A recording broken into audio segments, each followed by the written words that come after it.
Guys, magandang gabi guys. Ay, nagluluto pala ako ng dinner guys kasi wala pa akong lunch.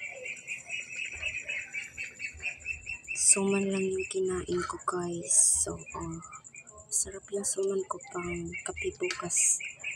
Ayan, lagyan ko ng crab, stick crab, and pusit. Pasensya sa background ko guys kasi ang bahay dito guys malapit lang. Ayan, sobra ko to guys nagtira ako ng isang piraso. Ito ng bitsin. Masarap.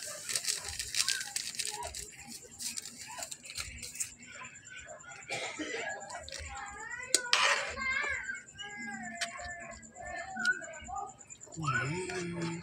Kain na guys.